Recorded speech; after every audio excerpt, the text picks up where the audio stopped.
Ces jours de remise de parchemin à l'Institut supérieur de l'image et du son, ISIS.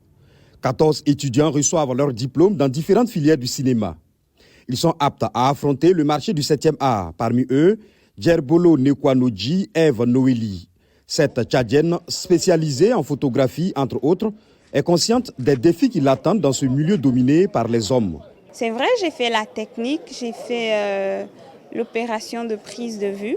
Et étant une femme, c'est encore plus difficile parce que ce métier est toujours considéré comme un métier d'homme jusqu'à nos jours.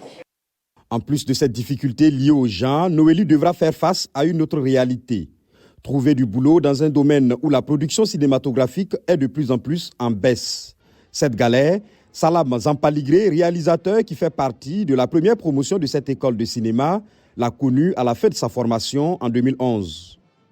La production, elle est très lente en Afrique et particulièrement au Burkina Faso.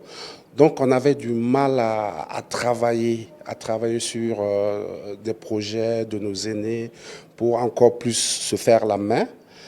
Mais moi particulièrement, j'ai eu la chance après 3 ans d'avoir été contacté par une structure qu'on appelle SEMFilm autour d'un long métrage. Donc j'ai eu la chance d'être le réalisateur de ce long métrage, La République des corrompus.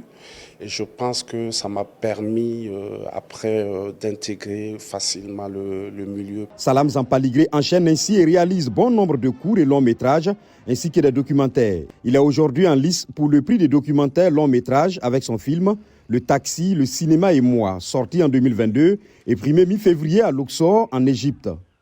Pour apporter sa part de soutien aux étudiants en cinéma, le FESPACO leur a créé un cadre de compétition, la catégorie film des écoles de cinéma.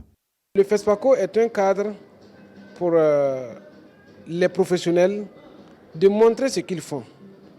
Alors si les petits enfants de troupe peuvent eux aussi montrer ce qu'ils apprennent à faire aux aînés et à la population, c'est une façon de les préparer à la compétition. Cette compétition entre films d'école de cinéma permet non seulement de jauger les compétences des étudiants, mais aussi de mettre en concurrence les matériels utilisés pour l'enseignement dans ces pépinières de formation des cinéastes. Sur ce plan, l'ISIS manque souvent de matériel adéquat. Nous disposons du matériel, du vieux matériel, on va dire. Les caméras 16, 35, du bon vieux temps.